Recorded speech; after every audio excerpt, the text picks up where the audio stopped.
Hi, everyone. It's Pink Red Health and Fitness. Today, we're talking about training sets. There are many training variables in resistance training, such as load, also known as intensity, volume, rate of work, recovery between sets, recovery between training sessions, tempo or time under tension, point of failure, and so on and so forth. Volume, for instance, is defined as the total amount of work performed. It is most accurately expressed as sets multiplied by repetitions, multiplied by time under tension. Let's say you do 3 sets of 10 reps of bicep curls, with each rep lasting about 3 seconds. The volume would be 3 multiplied by 10 multiplied by 3 equals 150 seconds of work. So, how much training volume do we need for muscle growth? Well, before answering that question, we have to take a closer look at sets. Sets are groups of repetitions, and there are plenty of ways sets can be designed. First and foremost, traditional set. It is when an individual performs multiple reps of one exercise before recovery. Then, repeat sets until the desired number of sets is completed. For instance, doing 5 sets of lat pull down. Next, light to heavy set. Typically, 3 sets of progressively increasing load, starting from 50% of 1 rep max, progressing to 75% of 1 rep max, and then maxing out at 100% of 1 rep max. Oppositely, heavy to light set, which are 3 sets of progressively decreasing load, starting from 100% of 1 RM to 75% of 1 RM, then to 50% of 1 RM. Next, pyramid set or skewed set.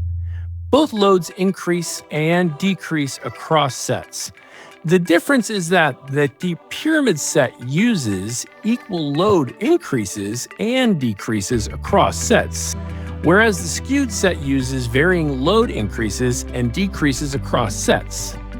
Next, superset, which are 2 sequential exercises targeting opposing muscle groups.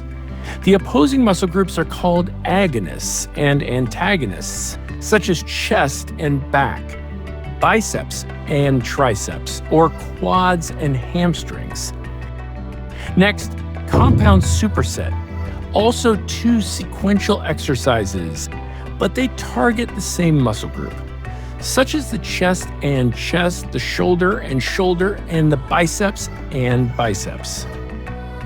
Next, pre-exhaustive superset, where an individual pre-fatigues assistant muscles in order to activate targeting muscles exclusively.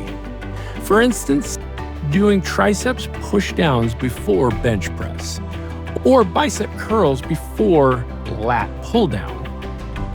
Next, linear rotary superset, which involves a linear compound exercise followed immediately by a rotary isolated exercise.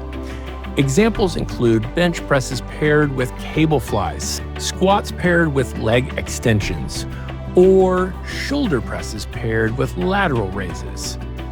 Next, cluster set, where an individual rests shortly between a set without dropping the weight.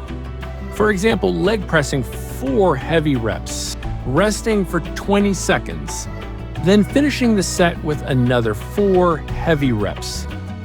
Next, drop set. It is when an individual reaches a point of failure during an exercise, then reduces the weight to reach a second or third degree of failure.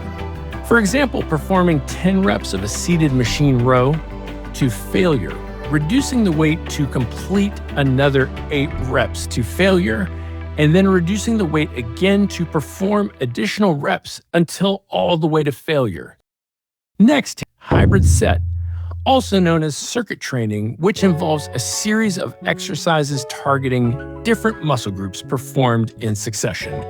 For example, shoulder presses, followed by squats, followed by biceps curls, followed by leg raises, followed by face pulls. As for how many sets you need for muscle growth, it is recommended that beginner lifters should aim for 3 to 9 sets per muscle group per week, excluding warm-up sets. Intermediate lifters, 6 to 12 sets per muscle group per week, and advanced lifters, 9 to 18 sets per muscle group per week. For intermediate and advanced lifters, cap per session volume at 10 working sets for a given muscle group to avoid overtraining. Of course, there are tens of thousands of other set formats you can probably name. These are just some of the most common set designs people use at the gym. Keep in mind that there is no single perfect set format for each and every one of us. Experiment with different sets, discover what works best for you, and make the most gains out of it. And as always, have a great workout.